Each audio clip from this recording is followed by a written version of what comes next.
creo que me corresponde el honor de abrir estas jornadas con la mesa redonda sobre la movilidad aérea urbana.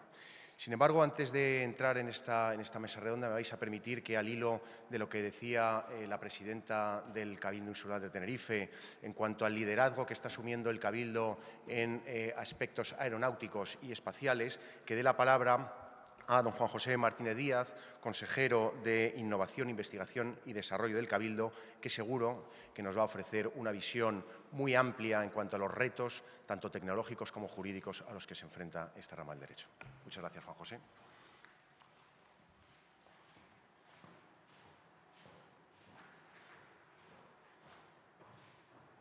Muchas gracias a la organización por esta oportunidad. Intentaré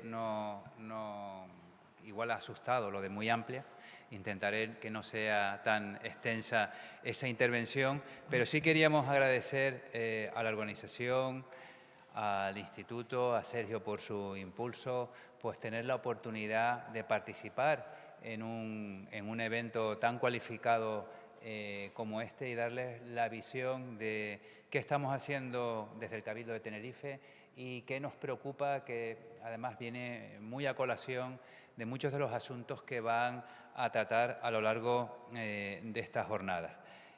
Felicitarles, 48 ediciones de lo que sea es algo poco común y por eso yo creo que tiene doble felicitación, no solo por los contenidos de esta edición en particular, sino por eso que parece que damos por hecho, pero esas 48 ediciones tienen, y aquí lo hemos visto, tienen detrás el esfuerzo de muchas personas comprometidas a lo largo del tiempo y además de tantos países, además con los que nos unen tantos vínculos como son los países iberoamericanos. Por tanto, doble felicitación. Para nosotros es importante, como territorio insular, como territorio fragmentado que somos por la situación tan especial del planeta donde nos ubicamos, desde luego todo lo que tiene que ver con la aeronáutica es clave. Son muchos los temas que están en la agenda cotidiana de Canarias vinculada con la aeronáutica, con el derecho aeronáutico, la quinta libertad, los derechos de emisiones, todo lo que tiene que ver con la regulación de la competencia en materia aeronáutica. Son noticias cotidianas que los medios locales, dada la importancia que tiene para nosotros, no solo por el tránsito de personas y mercancías, sino también como la base de nuestra principal industria, que es el sector turístico, tiene para todos nosotros. Por tanto, es un tema que hacemos seguimiento muy especial.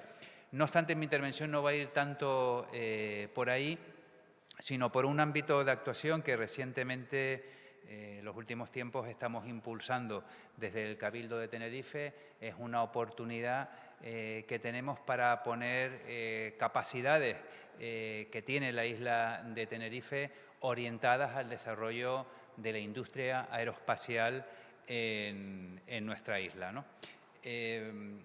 Muchas veces cuando lo comentamos sorprende que Tenerife pueda tener esas posibilidades de desarrollo en un sector tan tecnológico, tan especializado como el aeroespacial. Probablemente somos víctimas de nuestro éxito como destino turístico, pues que normalmente se nos asocia casi que exclusivamente pues como un sitio donde pasar unas buenas vacaciones, donde disfrutar pues de todo lo que ofrece Canarias y en particular Tenerife, pero también Tenerife es un sitio donde se desarrolla actividad de I+D de mucha calidad y de primer nivel en algunos ámbitos de nivel mundial. En particular, esa capacidad que hemos conseguido desarrollar y que nos ha vuelto competitivos desde el punto de vista de desarrollar una industria aeroespacial tiene que ver con el Instituto Astrofísico de Canarias. Canarias, junto con la zona de Mauna Kea en Hawái y no sé si hay algún representante de Chile aquí, y el desierto de Atacama en Chile, siempre somos las tres ubicaciones que competimos por las grandes infraestructuras de observación del espacio cada vez que un conglomerado de países o surgen iniciativas para esas grandes infraestructuras. Por tanto, el astrofísico se ha ido convirtiendo con el paso del tiempo en un instituto de investigación referente en el ámbito aeroespacial, como digo, solo comparable con 2 o 3 instituciones similares en el mundo y concentra una actividad vinculada en origen con la observación del espacio, pero que poco a poco fue desarrollando otras capacidades.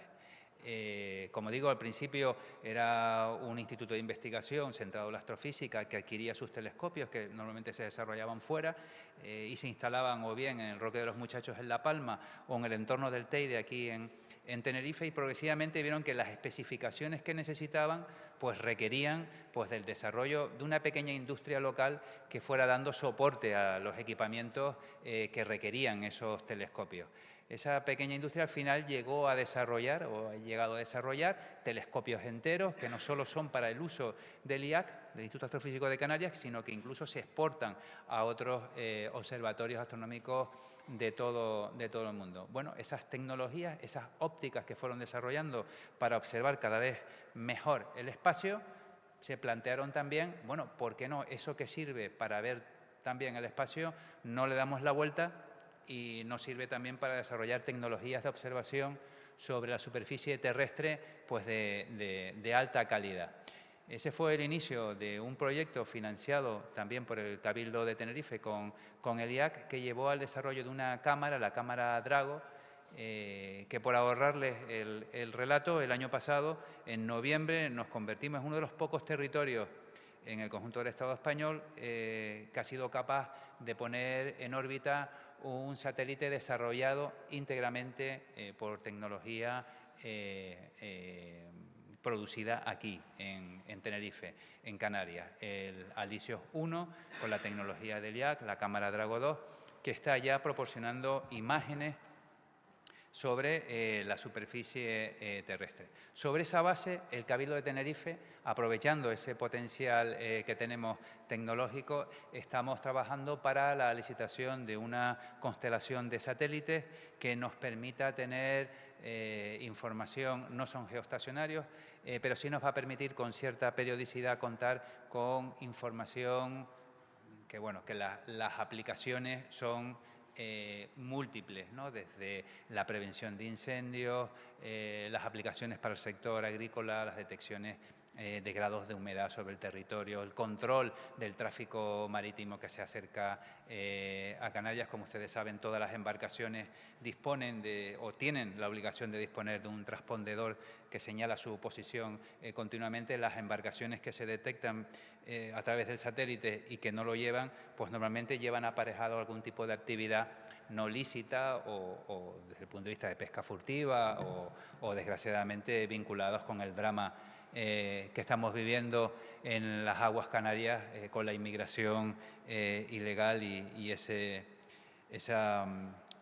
como digo, ese desastre humanitario que se está produciendo en nuestras aguas. Tenemos, por tanto, una base tecnológica, una base de investigación y desarrollo que nos está permitiendo impulsar estas iniciativas, pero también otras que tienen que ver, en este caso, con la iniciativa privada, una de las empresas instaladas en nuestro parque científico y tecnológico, la empresa Erquimia, que está impulsando, en este caso, una constelación de satélites con base en Canarias, con base en Tenerife, para el ámbito de las comunicaciones 5G, un sector también que está viviendo una expansión muy importante. Y para darle soporte a todo eso, desde uno de nuestros institutos de investigación y desarrollo más importantes, el ITER, estamos habilitando un telepuerto y un centro de control de satélites que nos permita dar cobertura tanto a las iniciativas que estamos impulsando desde el Cabildo de Tenerife o cualquier otra que pueda requerir las necesidades o los servicios que podemos prestar desde allí. El próximo semestre estamos ya en trámites, creo que está ya incluso en puerto, una antena de 9 metros que va a permitir que nos han conveniado en el ITER para el seguimiento de satélites Astra. Es decir, estamos sentando las bases de un desarrollo tecnológico e industrial que entendemos nos posiciona muy bien en el sector aeroespacial y que esperamos ver seguir creciendo en los próximos años. Pero, y ya volviendo a estas jornadas, estos retos que en principio parece que son solo retos tecnológicos, también tienen mucho que ver, y es muy importante, los retos que suponen sobre la regulación de distintos ámbitos muy variados de la actividad aeroespacial, y donde desde luego el derecho tiene por delante unos retos casi del mismo calibre que los retos tecnológicos que tenemos por delante para hacer viable todo esto. Desde la regulación de las actividades comerciales, antes el espacio era una exclusiva de los Estados, ahora son cada vez más las iniciativas privadas que hacen uso de ese espacio para el desarrollo de actividades de todo tipo. Eso, pues desde luego, es un cambio de paradigma, o está suponiendo en los últimos años un cambio de paradigma muy importante. Toda la industria del dato que se desarrolla a partir de ahí, que es una de las razones fundamentales por las que también impulsamos desde el Cabildo eso, disponer en el centro de datos, el DALI del Cabildo de Tenerife, todos esos datos que vamos a obtener de ese sistema, esa constelación de satélites de observación a disposición de las empresas locales, algo parecido a lo que ha hecho Londres con su proyecto de Open Data, y que ha supuesto una revolución del sector vinculado con Open Data y Big Data en esa capital. Pues supone también planteamientos desde los derechos, ¿no? La propiedad intelectual de todo lo que se genera a partir de ahí, sobre la responsabilidad y la seguridad, sobre los seguros para cubrir toda la actividad que se desarrolla. Son ya casi 13.000, entre 10.000 y 13.000 satélites, las cifras no son muy claras, que están ahora mismo en órbitas geoestacionarias y ya suponen cierto nivel de congestión. Es un número casi equiparable a los aviones que vuelan a la vez en todo el mundo, ¿no? Entre 8 y 10.000. Al estar en órbitas geoestacionarias parece que el espacio es infinito, pero eso limita mucho el uso del espacio. ¿Cómo vamos a regular eso? ¿Quién tiene, entre comillas, preferencia?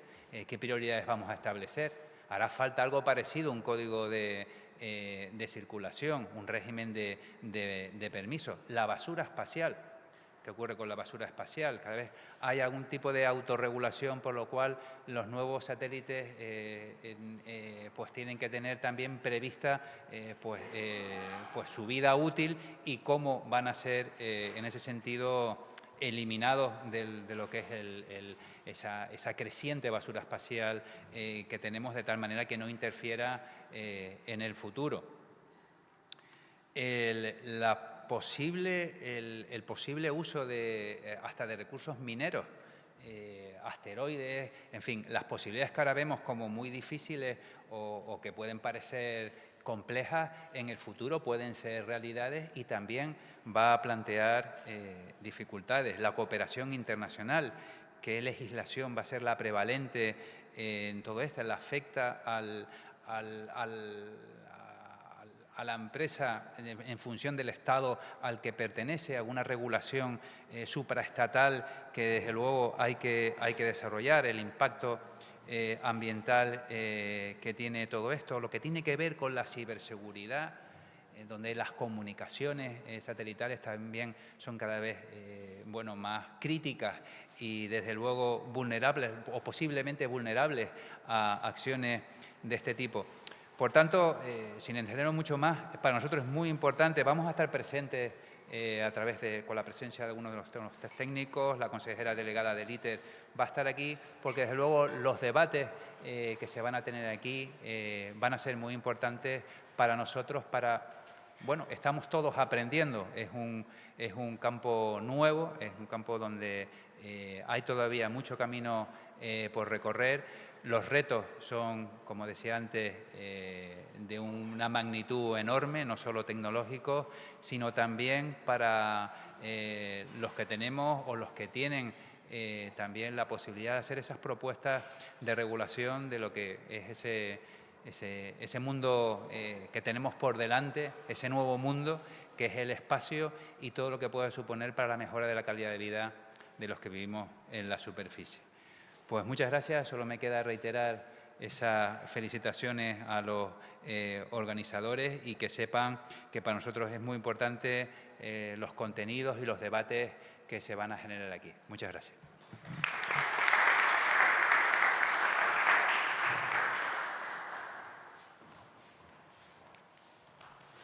Muy bien, pues muchas gracias, consejero. Desde luego, has tocado todos los temas, prácticamente todos los temas que vamos a tratar en estas jornadas iberoamericanas, no solo de derecho aeronáutico, sino también de derecho espacial. Hoy, como saben, comenzamos con el derecho aeronáutico y con un tema que es absolutamente innovador, que tenemos ya encima de la mesa con unos retos, como decía el propio consejero, tecnológicos y unos retos jurídicos que tenemos que abordar, y es el tema de la movilidad aérea urbana y su impacto en el turismo. Vivimos en una época en la que estamos más conectados que nunca. Sin embargo, nuestras grandes ciudades desafían unos retos en cuanto a congestión vehicular, contaminación y eficiencia en la movilidad.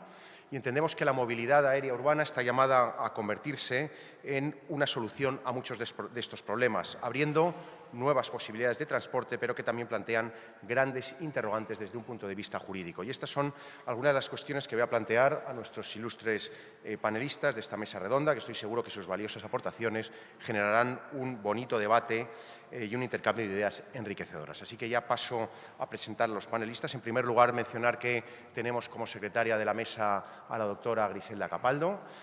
Y en primer lugar va a intervenir don José Ignacio Resac, que es ingeniero superior, MBA con 20 años de experiencia en la industria aeroespacial, fundamentalmente en Airbus.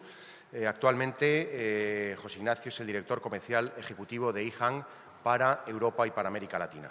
Así que, José Ignacio, cuando quieras, te cedo la palabra. No sé si podemos proyectar, por favor, la presentación. Tienes que... Listo. Gracias. De acuerdo. No sé si me escuchan bien. En primer lugar, agradecer al Instituto Iberoamericano por la invitación a participar en estas jornadas tan interesantes y divulgativas y, por supuesto, la amabilidad y la hospitalidad del Cabildo, el Gobierno de Canarias y, por supuesto, el Ayuntamiento de Santa Cruz de Tenerife por acoger las jornadas. He preparado un par de slides simplemente para arrancar lo que es la mesa, introducir lo que es la movilidad aérea urbana desde un punto de vista de la industria, que luego irán complementando todos mis compañeros de la mesa desde otras aristas para luego finalmente empezar a profundizar más en un debate, ¿no? Entonces, empezaré lo que es presentando la movilidad aérea urbana. Si vemos un poco todas las definiciones de EASA, de la FAA y de la NASA, todas convergen en que la movilidad aérea urbana es un nuevo modo de transporte aéreo de personas o de carga en entornos densamente poblados, construidos verticalmente, núcleos urbanos, sobre ellos o alrededor de ellos, utilizando unos vehículos aéreos innovadores conocidos como eVTOLs. Son eléctricos y tienen capacidad de aterrizaje y despegue vertical y que pueden ir pilotados con un piloto a bordo o ser pilotados de manera remota desde tierra. Eso es la movilidad aérea urbana. De cara a los beneficios que este nuevo modo de movilidad va a traer a la sociedad, se estima que, en primer lugar, gracias a la capacidad de volar a niveles de muy baja altitud, va a permitir establecer una tercera dimensión de transporte dentro de las ciudades que permitirá descongestionar todo el transporte terrestre convencional. Además, se estima que van a incrementar lo que es la seguridad del transporte, ya que estamos hablando de transporte de punto a punto. A mí me gusta llamarlo como si fuera un teleférico virtual, donde no hay un cable. Ese cable es un corredor aéreo establecido específicamente para la misión y donde se busca eliminar todo el fallo humano que, desgraciadamente, está detrás de la mayoría de los accidentes de transporte terrestre actualmente.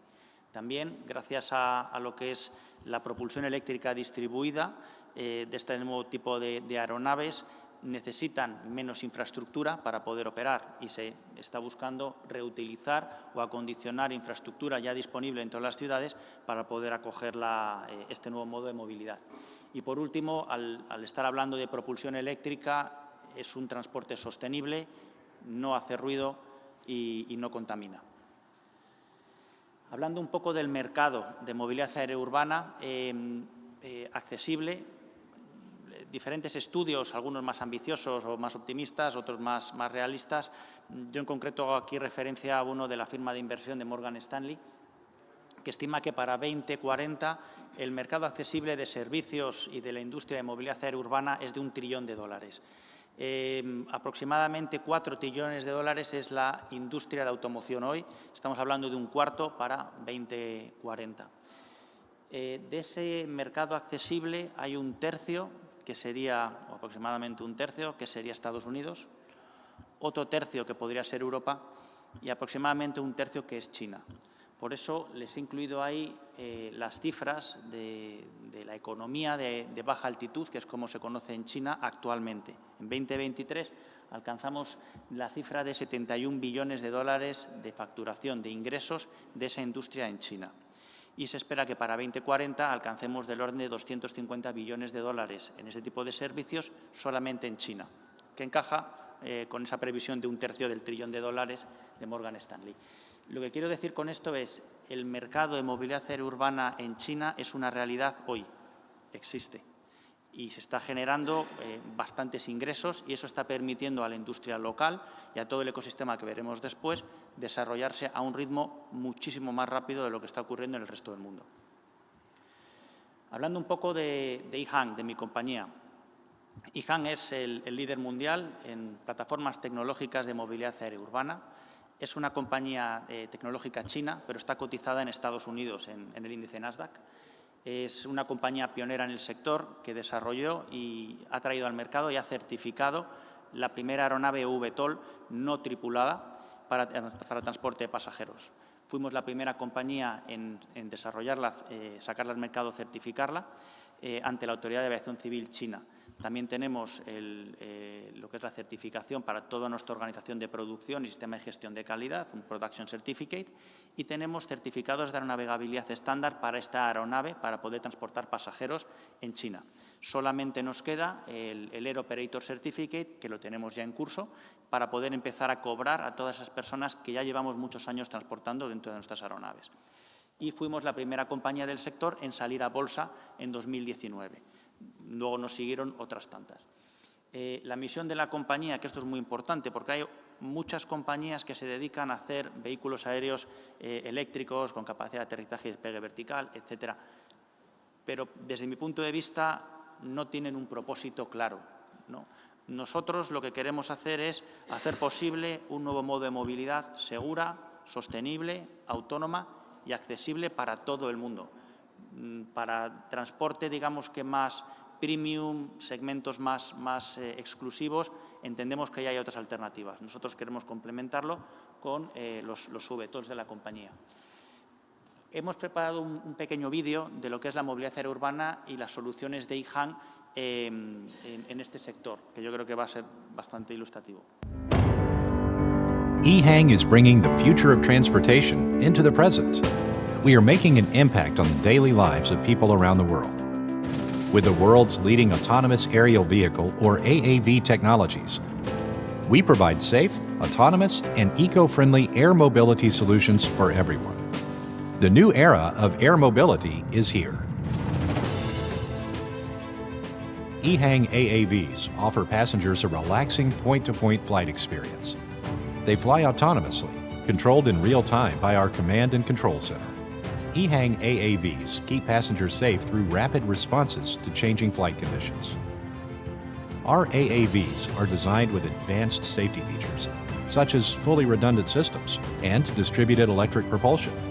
Furthermore, the autonomous flight is managed through intelligent navigation and powered by clean energy. EHang AAVs offer a brand new angle to view the world with comfortable private aerial sightseeing experiences. From China to Austria, we have completed numerous trials in urban areas and scenic resorts over islands, mountains, and the sea. As an essential part of urban air mobility, aerial logistics is another good application for EHang AAVs. Examples include cargo transport for scenic resorts, offshore oil and gas platforms, and urban aerial delivery. Urban air mobility can be especially valuable in emergency response. An EHang AAV can save critical minutes in the emergency transport of medical staff and supplies, which currently rely on ambulances and helicopters. EHang AAVs solve problems in high-rise firefighting by utilizing key features such as large payload, high flight altitude, quick response, remote control, and cluster management. An EHang AAV can significantly shorten rescue times and thus reduce casualties. Underpinning the capabilities of EHang AAVs is our centralized command and control center.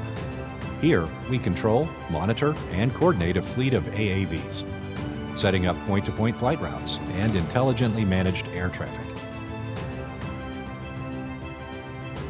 EHang innovates by creating solutions in urban mobility, logistics, and other use cases. We move people and things faster, safer, more comfortably, and more sustainably. Our system is the future of transportation for everyone.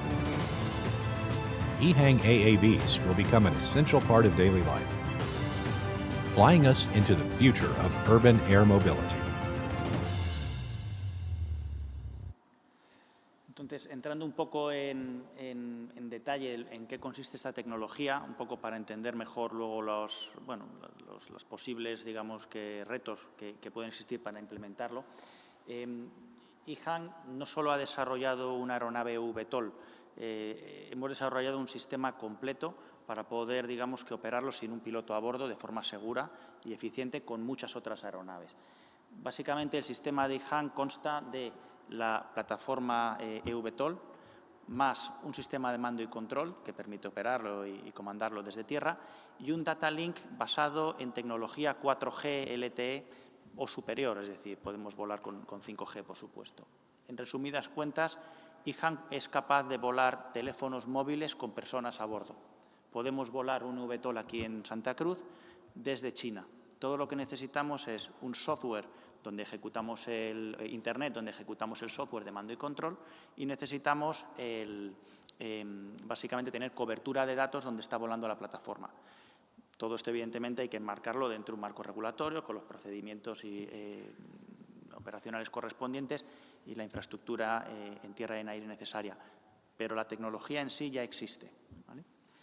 En torno a esta tecnología, básicamente, podemos desarrollar diferentes soluciones: transporte de personas, logística, respuesta ante emergencias, transporte de medicamentos y demás.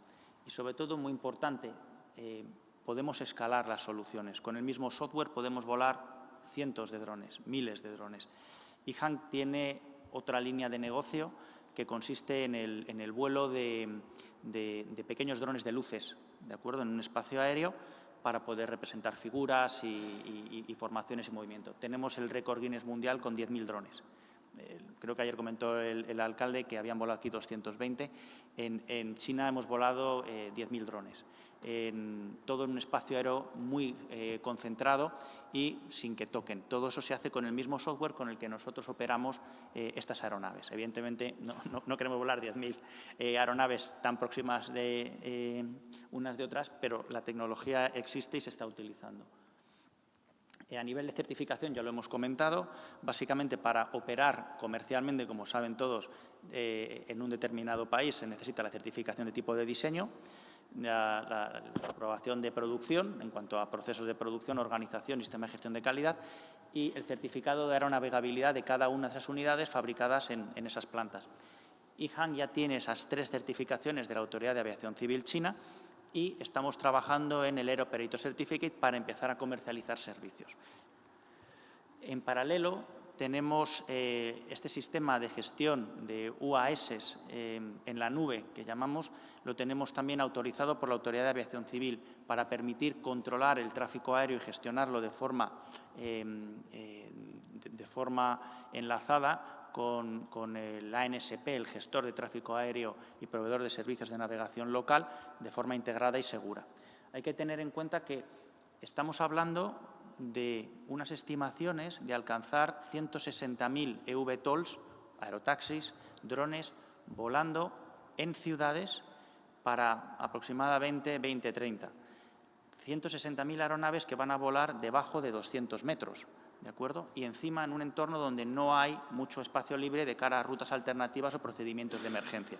Entonces, van a volar muy concentradas, unas de otras muy próximas, y toda la gestión del tráfico aéreo integrado de todo ello es imprescindible para la operación segura. ¿De acuerdo?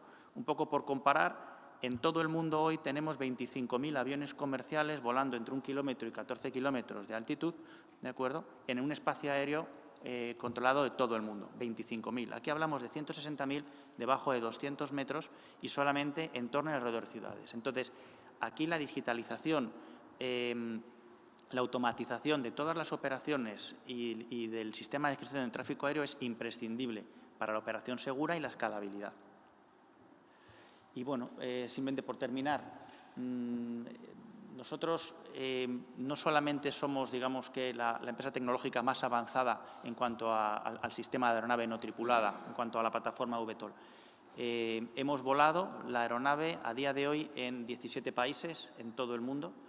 Hemos acumulado una cifra que no tiene rival dentro de la industria de 50.000 vuelos sin ningún incidente. Y tenemos autorizaciones operacionales, certificados de aeronavegabilidad experimental, permisos de vuelo de 17 autoridades de aviación civil de todo el mundo. ¿De acuerdo? El último vuelo lo hemos empezado a hacer ahora en Brasil, a finales del mes pasado. En concreto, en España colaboramos muy estrechamente con la agencia, que está haciendo una labor espectacular de cara a implementar toda la regulación de una manera responsable y flexible, para seguir fomentando la innovación, el desarrollo de todo este nuevo modo de movilidad. Y fruto de ello, fabricantes como IHAN y otros del sector nos hemos venido aquí a España en unos marcos operacionales sandbox que se han establecido en diferentes centros para poder ir acumulando datos, experiencia operacional y ver los límites de esa regulación, asegurarnos que se desarrolla conjuntamente de una forma muy calibrada, es decir, y proporcional al riesgo que supone, pero que sigue permitiendo el desarrollo. Y luego, por supuesto, desarrollar conceptos de operación, sistemas y servicios digitales de gestión del tráfico aéreo y su integración con la aviación convencional. Todo eso solo se puede hacer si volamos, porque llega un punto en el que si solamente se simula, solamente se calcula, es muy difícil. Y sobre todo es muy difícil convencer a inversores que inviertan en industria que van a desarrollar una tecnología para la que no existe un marco regulatorio. Entonces, en ese sentido, la colaboración con las autoridades de aviación civil y otros stakeholders, como los gestores de tráfico aéreo, del espacio aéreo, etcétera, es imprescindible. Y en ese sentido, aquí AESA, la agencia, está haciendo una labor espectacular y es probablemente el país de Europa donde más vuelos estamos haciendo con VTOLs y más se está desarrollando conceptos de operación y proyectos europeos para desarrollar el cielo único europeo digital bajo iniciativas comunitarias. Y bueno, por terminar, por mi lado, ya han visto un poco en el vídeo las diferentes aplicaciones que puede haber esa tecnología: transporte de pasajeros, respuestas de emergencias, logística, lucha contra incendios y listo. Muchas gracias. Muy bien.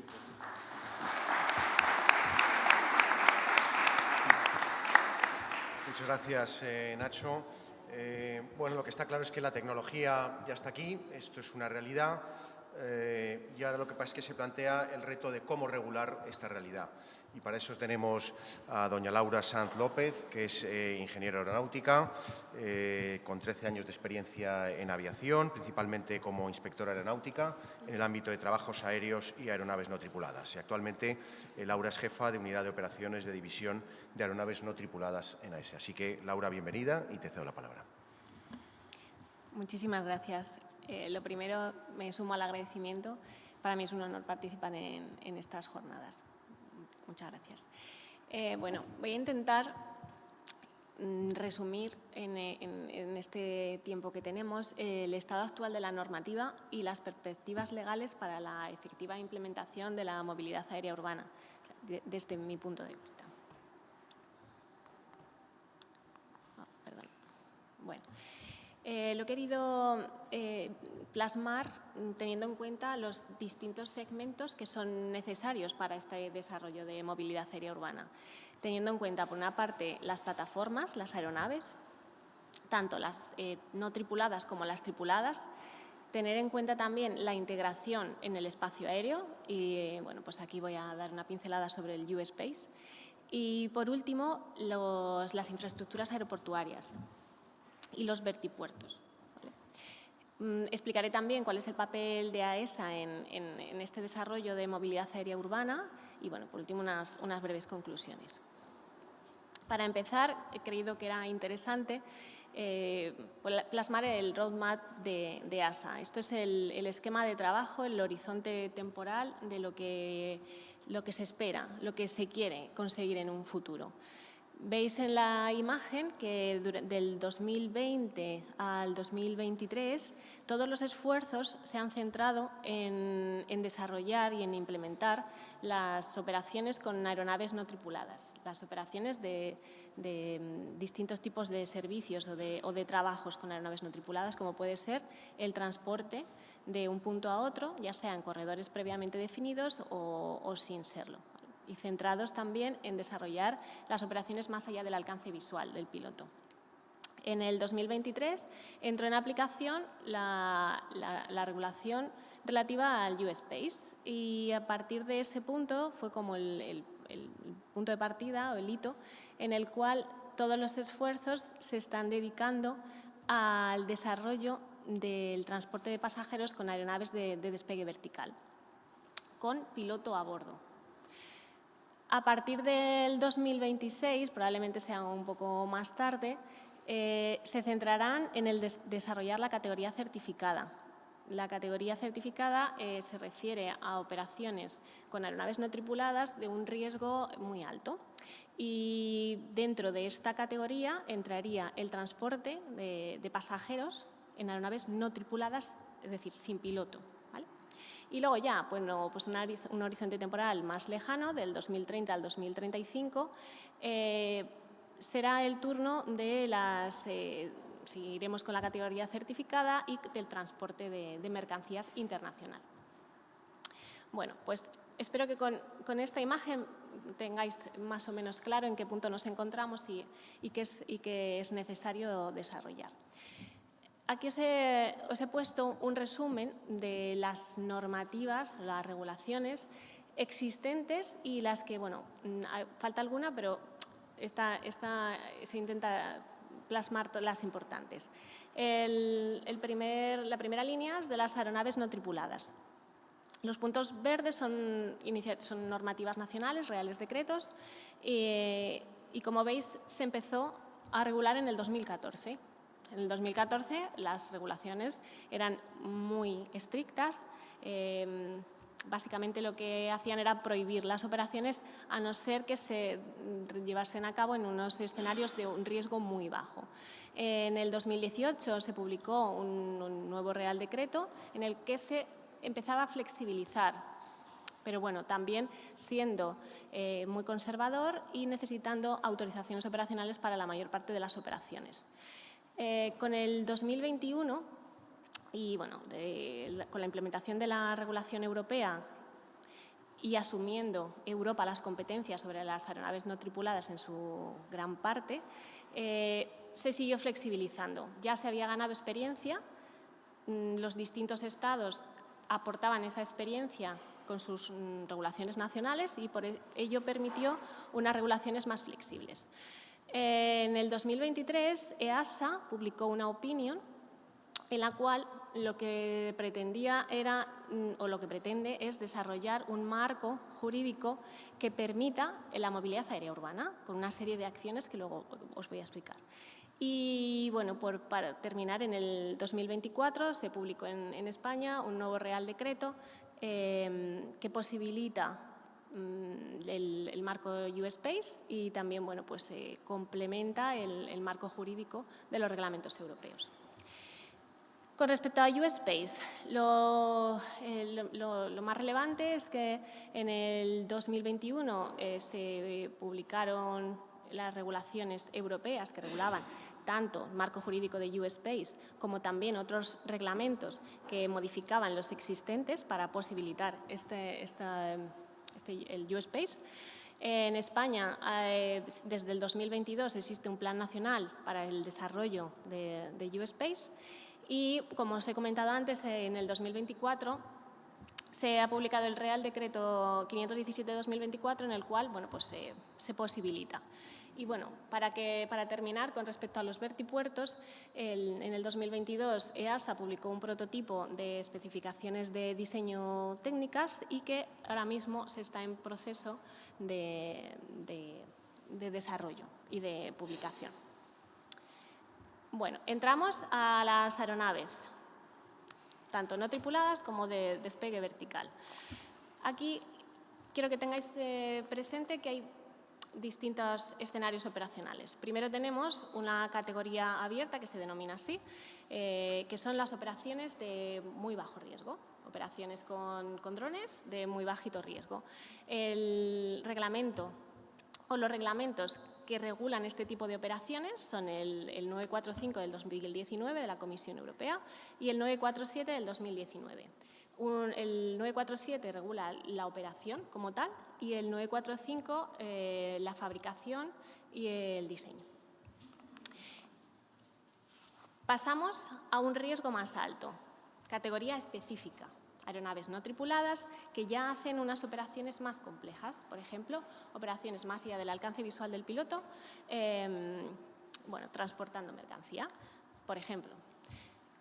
Aquí seguimos teniendo los mismos reglamentos, reglamento 947 y reglamento 945. Bueno, dentro de esta categoría específica de un riesgo medio, hay operaciones de un riesgo medio-bajo y hay operaciones de un riesgo medio-alto. Las operaciones de riesgo medio-alto, que son las que se denominan de SAIL 5 o SAIL 6, necesitan una certificación de esos sistemas. Para ello, y con la opinión del 2023 de EASA que os he comentado antes, se ha trabajado en la modificación de los reglamentos europeos existentes, tanto de aeronavegabilidad inicial, mantenimiento de la aeronavegabilidad, modificaciones de los reglamentos de las aeronaves no tripuladas y también en alguna parte de ciberseguridad. Pasamos de categoría y estamos en categoría certificada. Acordaros en la primera diapositiva, en el roadmap, que esto vendrá más adelante. Ahí no he puesto nada, está en desarrollo. ¿Qué ocurre con las aeronaves de despegue vertical con un piloto a bordo? Bueno, pues aquí se ha hecho un esfuerzo muy grande, muy importante, y lo que con esta opinión y con la modificación de los reglamentos, se ha modificado todos los reglamentos europeos de la aviación tripulada convencional, adaptándolo a esta nueva realidad, a estas nuevas aeronaves. Tenemos la modificación del 965 del 2012 de operaciones, tenemos modificaciones de FCL, de licencias, tenemos modificaciones del Reglamento del Aire, del SERA, 923 del 2012, y también tenemos modificaciones de la gestión del tráfico aéreo, ¿vale? 373 del 2017. Estos reglamentos han sido modificados, todavía no han entrado en aplicación. Entrarán en mayo del 2025. Con respecto al U-Space, ¿vale? ¿Qué es el U-Space? Estoy convencida de que todo el mundo lo habéis escuchado en numerosas ocasiones. Pues U-Space es un concepto que propone un conjunto de servicios proporcionados en un determinado volumen de espacio aéreo con el objetivo de gestionar un gran número de UAS de forma segura y eficiente. Y la movilidad aérea urbana, lo ha explicado muy bien Ignacio, se refiere al transporte tanto de personas como de mercancías utilizando aeronaves no tripuladas y aeronaves de despegue vertical tripuladas en entornos urbanos. Bueno, el U-Space necesita que se designen volúmenes de espacio U-Space. Y en estos volúmenes de espacio U-Space, para los cuales es necesario hacer una evaluación de riesgos y designarlos como tal, hay una serie de servicios que son obligatorios. ¿Cuáles son estos servicios? Pues primero el servicio de identificación, en el cual hay que identificar al operador del dron, a qué altitud está volando y cuál va a ser su trayectoria. Existe otro servicio obligatorio que es el de geoconsciencia. Esto es un servicio que lo que informa es de las condiciones operacionales, de si hay alguna restricción en el volumen del espacio aéreo, si hay algún bloqueo, etc. Tenemos otro servicio obligatorio, que es el de la autorización de vuelo. Para operar en ese volumen de espacio aéreo U-Space necesitas que el proveedor de servicios de U-Space te autorice. Y luego, el último servicio obligatorio sería el del servicio de información de tráfico. aquí se informa a los operadores de drones si hay algún tráfico tripulado que va a acceder a ese volumen U-Space, ¿vale? Para que sea una realidad necesitamos que haya proveedores de estos servicios U-Space y, bueno, y en España un proveedor de servicios de información común. El Real Decreto, que ya lo he mencionado antes, 517/2024, lo que establece es el marco regulatorio para el U-Space en España. Implementa nacionalmente los reglamentos del U-Space, el 664/2021, 665/2021 y 665/2021, y establece cómo se certifican estos proveedores U-Space y cuál es la designación o el esquema de designación del CISP. También os lo he comentado al principio, nosotros tenemos un plan de acción nacional para el despliegue del U-Space. Queremos que sea una realidad. Este plan lo lidera el Ministerio de Transportes, en concreto la Dirección General de Aviación Civil, y participan pues, los principales proveedores de servicios de tránsito aéreo y también nosotros la Agencia Estatal de Seguridad Aérea está involucrada en el mismo. Con respecto a las vertipuertos, bueno, pues se está trabajando de forma internacional en esta definición de vertipuertos. En EASA, como ya os he comentado, se publicó este prototipo. Hay grupos de trabajo que se están enfocando en la definición de cómo debe de ser este vertipuerto y cómo hay que certificar. En OACI también se está trabajando en la materia. La realidad actual es que no existe regulación internacional para poder certificar una infraestructura aeroportuaria como un vertipuerto. Mientras tanto, cada Estado lo que hace es aplicar sus normas nacionales a este tipo de operaciones. Vale. ¿Cuál es el papel de AESA en la movilidad aérea urbana? Pues mi agencia es la responsable de garantizar la seguridad del transporte. En el ámbito de los drones, pues la agencia garantiza que el desarrollo e implementación se realice en un marco totalmente seguro. Tenemos una dirección de seguridad de aeronaves, de la que cuelga una división de aeronaves no tripuladas y dos unidades de operaciones de UAS y formación y tecnología. Por otra parte, en lo que respecta al U-Space, existe una dirección de navegación aérea y un servicio CNS, y ellos son los encargados de focalizar y de centralizar todos los esfuerzos en la certificación de los proveedores y en el desarrollo del U-Space. Y en lo que respecta a entornos aeroportuarios e infraestructuras, pues la encargada es la Dirección de Aeropuertos, y ahí tenemos pues, personal dedicado a los aeródromos y helipuertos y también a la security. Mis conclusiones es que hay 3 áreas claramente diferenciadas con distintos niveles de implementación. Se va realizando de una forma progresiva. El marco normativo para el desarrollo del U-Space es fundamental, y también la innovación. Lo que se necesita es que se desarrollen las tecnologías necesarias para que sea una realidad. Y, bueno, por último, el desarrollo no puede ser inmediato, tiene que ser gradual y tiene que ser de una forma segura. Bueno, pues hasta aquí mi intervención. Muchas gracias.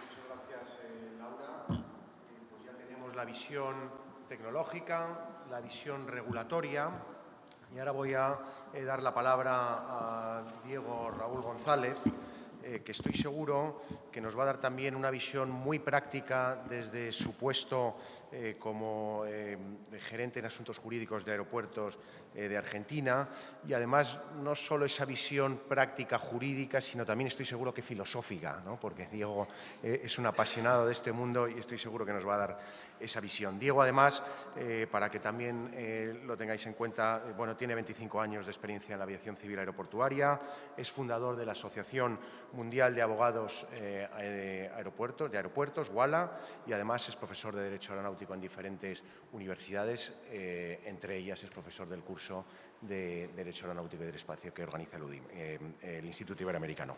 Así que, Diego, cuando quieras.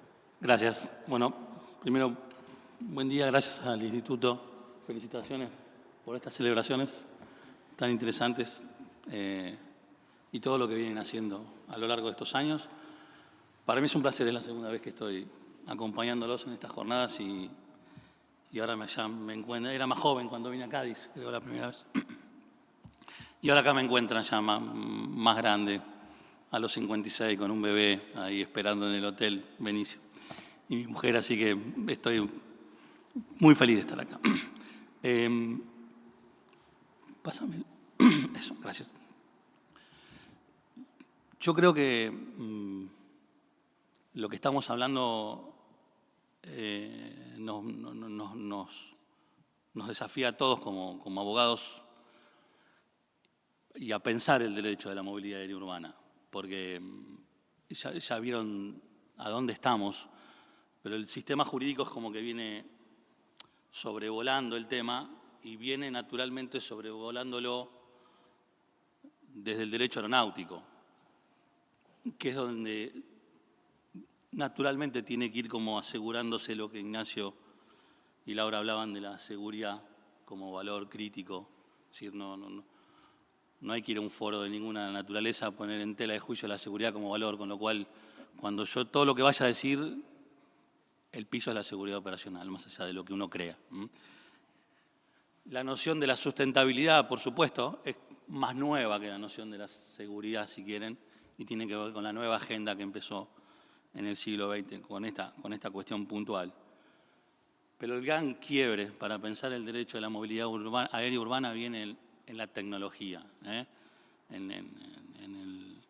la confluencia y en la aceleración tecnológica, donde la inteligencia artificial y todas las demás especies de estas nuevas tecnologías 4.0, 5.0, como las queramos llamar, termina dando el quiebre. Entonces, el sistema jurídico de la movilidad aérea urbana tenemos, en mi visión, que pensarlo a partir del derecho aeronáutico, pero no nos podemos quedar ahí,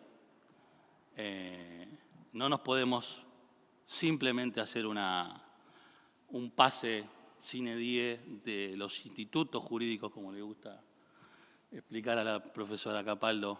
A mí me quedó la noción del instituto jurídico grabadísimo. Entonces, los institutos jurídicos que construyeron la aviación comercial que conocemos en el derecho aeronáutico,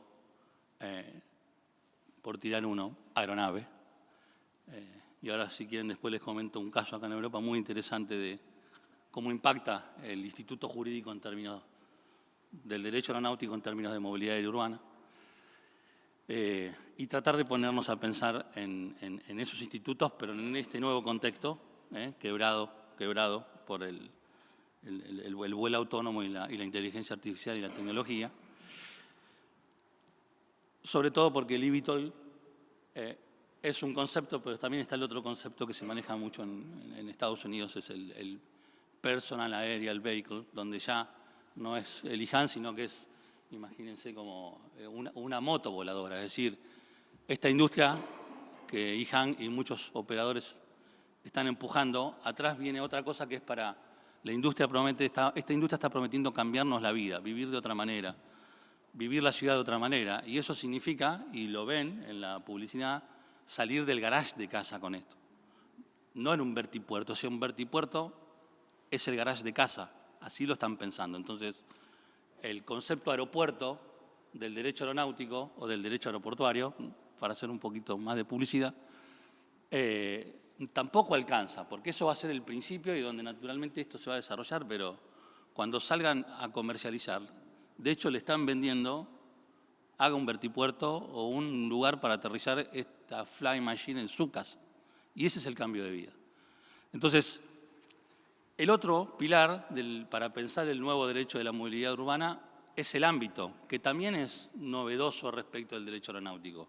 La relación del derecho aeronáutico con el aeropuerto y de la ciudad con el aeropuerto ha sido una relación casi matrimonial, en el sentido de nos casamos, nos separamos y nos volvemos a juntar, si quieren. Va a ser una pareja en el sentido de que el aeropuerto surgió lejos de la ciudad se volvió a juntar al aeropuerto, la rodeó, y hoy los aeropuertos son ciudades. Entonces, esa dinámica en la movilidad urbana es completamente distinta, porque la movilidad urbana, dijo Nacho, que es para volar a baja altura, a menos de 200 metros y adentro, en el corazón de la ciudad.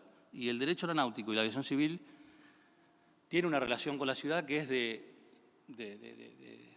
cuidado, ¿eh? La superficie limitadora de obstáculos. La ciudad es un obstáculo para la aviación. No, para la movilidad urbana es el corazón, es el eje. Es donde esto va a suceder. Está pensado para ir al garage de casa, a la plaza, a un lugar, a un techo, a una terraza, a volar como... Yo me impresiono cuando Ignacio habla del cable carril de teléfonos celulares. Es así. Es decir, son vías digitales, autovías digitales donde Siri, quiero ir a la casa de mi hijo, y chau, no hay que hacer más nada. Si el clima no lo permite, no volará. Si venís de una fiesta y tomaste de más, volá tranquilo que no vas a hacer no vas a chocar a nadie. Es decir, este es el segundo concepto para pensar la movilidad urbana, además de la tecnología. Y el tercero es y esto es más ya sociológico, es el cambio de paradigma. ¿Por qué movilidad y no transporte aéreo? Porque esto nació en el paradigma del siglo XXI, lo que George Amar, en el libro Homus Mobilis, llama la transición. El transporte es el paradigma para denominar lo que llamamos en el siglo XXI la movilidad, que es más que ir de un punto A a un punto B, que son los conceptos que están, si quieren, en el contrato de transporte como obligación, digamos, por hablar del Instituto Jurídico del Contrato de Transporte. Entonces, o la movilidad de Urri, también para ponerlo en sociología, que ya en el año 2012 augura o piensa en el fin de la era del automóvil. Y esta industria de la movilidad urbana también van a ver, cuando profundicen en el estudio, que nace como una alternativa, no el reemplazo total, pero como una alternativa del automóvil. Y más, después del Convenio de París, donde los gobiernos, y no voy a polemizar en esto, pero pongámoslo, los gobiernos ponen en la agenda el tema de la descarbonización, y como contaron recién, esto es un elemento que no contamina, por lo menos en términos de emisión de carbono. Entonces hay una trilogía, tecnología, urbanismo y movilidad, que conforma para mí lo que es un nuevo ADN en la movilidad urbana, que lo pone a un costado del ADN de la aeronave con la cual el derecho aeronáutico se conformó a lo largo de 120 años.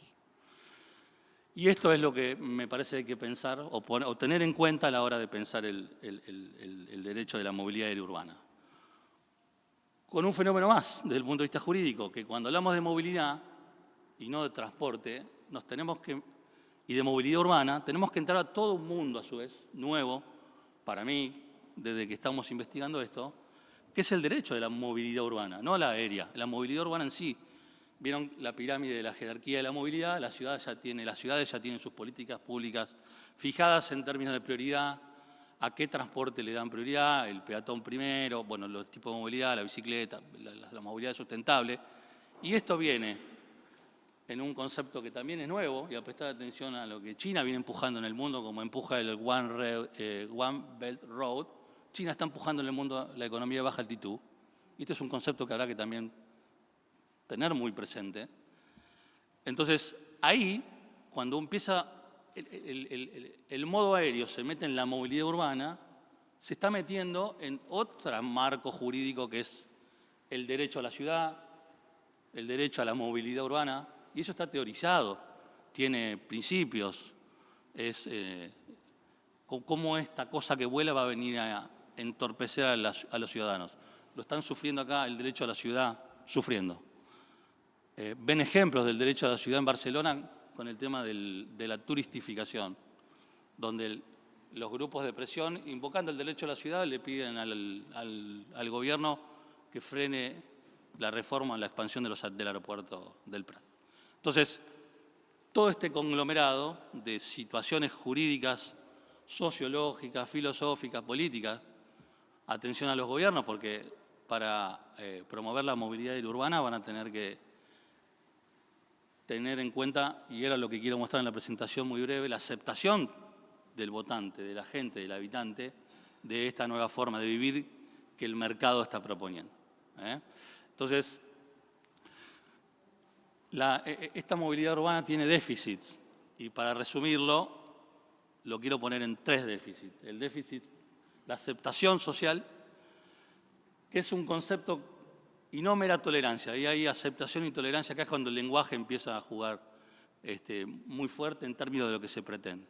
Y lo pongo en 2016 porque la movilidad aeriurbana, tal cual la estamos hablando hoy, es un fenómeno de que llevamos 8 años, 9, no estamos hablando del Potomac y la hazaña, estamos hablando de 8 años atrás, 2 mundiales de fútbol, un campeón del mundo. Pero los tiempos son impresionantes cuando uno lo mira. Y la aceptación social es algo determinante en esta industria y en el derecho. Por supuesto, la aceptación legal, y por eso yo celebro esta jornada, celebro esta mesa, estar acá con mis compañeros debatiendo esto, porque es la legitimidad del marco jurídico. Si la movilidad aerourbana no piensa un marco jurídico legítimo en el sentido de que la gente lo acepte, le guste, porque no va a funcionar, porque la sociedad no va a aceptar la tecnología, no por la tecnología en sí, sino por lo que implica desde el punto de vista jurídico. Y un concepto nuevo que aprendí, analizando para venir a conversar con ustedes acá, es la aceptación turística. Y esta aceptación turística es clave para islas o mercados como el de Tenerife, el de España, el de Canarias. Que habrá que empezar a ver, y esto también viene de China, y ahora les voy a mostrar, que esta aceptación turística tiene que ver con la industria, es decir, con la finalidad de la movilidad urbana. Si esto, un caso de uso, lo mostró Ignacio, medio rápido, pero es por donde también se empieza, que son los vuelos turísticos, y lo pongo por lo de París ahí, por las lecciones con lo que ocurrió, en lo que se preveía que iban a ser rutas turísticas para operar durante los Juegos Olímpicos, que no quedó bastante a mitad de camino, pero hay que mirar ese caso, ver lo que el gobierno central pensaba, y lo que el gobierno de la localidad de la ciudad de París y la sociedad de París pensaba al respecto. Entonces, en términos de aceptación legal, la Unión Europea ya la nombraron, en Estados Unidos hay leyes a nivel federal, leyes a nivel estadual. Italia también sacó un reglamento para reglamentar la movilidad urbana, la Innovative Air Mobility, y me quiero quedar en 2 lugares, en España y en Argentina un poquito. Pongamos que yo soy como fanático de Joaquín Sabina, así que cada vez que tengo la oportunidad lo pongo, pero en Madrid esto está ocurriendo, la ordenanza de movilidad del 2018 se actualizó en el 2021, ordenó al alcalde crear una comisión para estudiar el impacto de la movilidad urbana que Laura decía, y este año ya están funcionando las comisiones de la Comuna de Madrid. Y mi obsesión es la Comuna, por eso de todas las formas que escuchan hablar, Advanced Air Mobility, Innovative Air Mobility, que son absolutamente válidas porque cada país o régimen la denomina como quiere porque se está creando al final del día, en Madrid esto ya está sucediendo. Entonces, ¿por qué? Porque el primer impactado va a ser la Comuna. Y el primer frente político que va a tener que dar cuentas a la ciudadanía es el intendente, es el alcalde. Entonces, esto ya está ocurriendo. Y en Argentina, pongamos que hablo de Milei, para hacer el paralelismo, el decreto de necesidad de urgencia del año pasado que cambió en la Argentina lo que no se pudo hacer en 40 años de atraso, ocurrió todo de repente. Y yo celebro esto, estoy muy contento, porque creo que las cosas ocurren cuando las personas correctas están en el lugar adecuado. Y esto es lo que está pasando en Argentina. Entonces, el Código Aeronáutico en un país que no tiene desarrollo de movilidad urbana, sí tiene desarrollo aeronáutico, tan importante que es un país que puede certificar y está en condiciones de certificar, con lo cual todos los proveedores y los fabricantes están invitados a esta tierra. Es un país muy generoso en términos de ciencia y más de aeronáutica, y acá hay una gran oportunidad. Entonces, creo que es un gran acierto del legislador, en este caso, de haber introducido en el artículo del Código Aeronáutico la reglamentación de las aeronaves operadas con inteligencia artificial. Y, sobre todo, para no quedarse dormido en diciembre y en el DNU, el nuevo gobierno y las nuevas autoridades siguen trabajando incansablemente. Yo les digo que se compraron el boletín oficial porque todos los días publican alguna normativa aeronáutica nueva. Y en el ámbito, y ahí tienen el decreto 663. La Argentina es un país que ya tiene un texto, un código aeronáutico, un decreto reglamentario donde la movilidad urbana empieza a tener sentido, y es una legislación no como en la legislación aeronáutica en drones, que era una legislación para tener una norma porque después no se podía hacer nada con los drones.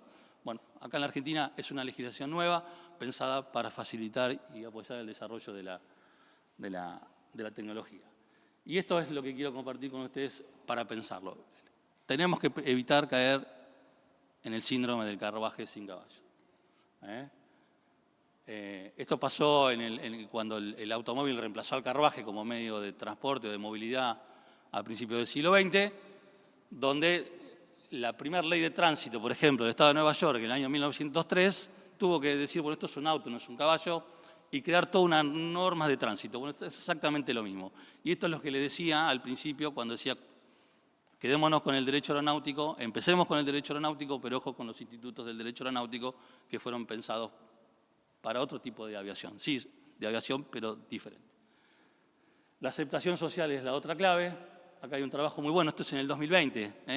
Ya la confianza, el beneficio real público. Lo que Ignacio contaba, qué propone la industria, bueno, eso tiene que ser real y tiene que estar acorde a la limitación que todo lo que la Urban Air Mobility en su operación va a generar. Y finalmente, esto nuevo, la aceptación turística, que para mí es un concepto al que hay que ponerle ojo, foco y empezar a mirarlo, porque si los destinos turísticos sustentables quieren tomar esto como un elemento más de la formación de su destino, entonces el turista va a tener que aceptar el subirse a un eVTOL. Ahí en el video que mostraba Ignacio la gente iba relajada, yo no sé si iría tan relajado de arriba todavía, pero esto es lo que hay que trabajar, esto hay que explicarlo, hay que decirle a la gente que es un autónomo. En definitiva hay que hacer una enorme docencia jurídica, social, política. Las políticas públicas tienen que ser muy claras y todas las organizaciones intermedias que estén involucradas tienen que estar trabajando en el mismo sentido y no yéndose unas contra otras. Bueno, no los aburro más. Gracias por el tiempo.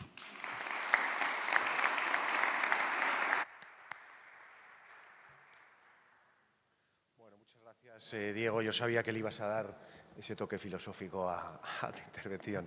Bueno, lo que está claro es que la movilidad aérea urbana va a crear un marco regulador que podríamos hablar transversal porque va a afectar a diferentes ámbitos del derecho más allá del derecho aeronáutico que conocemos. Será la base, obviamente, sobre la que tengamos que legislar, pero desde luego afectará a otras ramas del derecho e igualmente afectará también a otras entidades administrativas. Desde luego las entidades locales creo que tienen mucho que decir, sin perjuicio de que habrá, imagino, una legislación nacional sobre la que se rija el resto de normativa, pero la administración local, desde luego, tiene mucho que decir en el ámbito de la movilidad aérea urbana. Yo tenía algunas preguntas que lanzaros, pero como vamos muy mal de tiempo y estoy seguro que alguna de ellas pues, se va a repetir con las preguntas de los participantes, pues si os parece abrimos ya una rueda de preguntas y ya veo que la primera, Juan Manuel, adelante.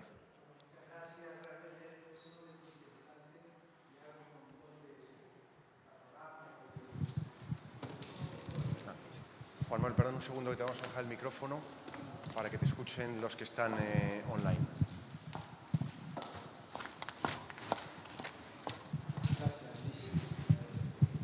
Sí, bien, repetí, bueno, simplemente que me ha abierto un montón de horizontes. Tengo dos preguntas concretamente, una de carácter empresarial y otra de carácter jurídico. La empresarial, enseguida me ha surgido la idea de que el gran negocio en este momento para Han podría ser una línea de taxis. Realmente plantear, sería una novedad, sería nuevo, sería la primera empresa, no sé si hay otra, que pueda ofertar el servicio de taxi en movilidad baja, de baja altura. Eso por un lado, desde el punto de vista empresarial. Y desde el punto de vista jurídico, me preocupa mucho la regulación.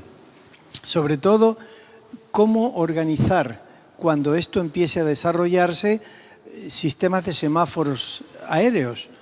Tendremos que pensarlo. Y luego, evidentemente, todo el tema de responsabilidad, accidentes, en fin, es un panorama inmenso el que se abre y esas son mis dos preguntas. Muchas gracias, realmente.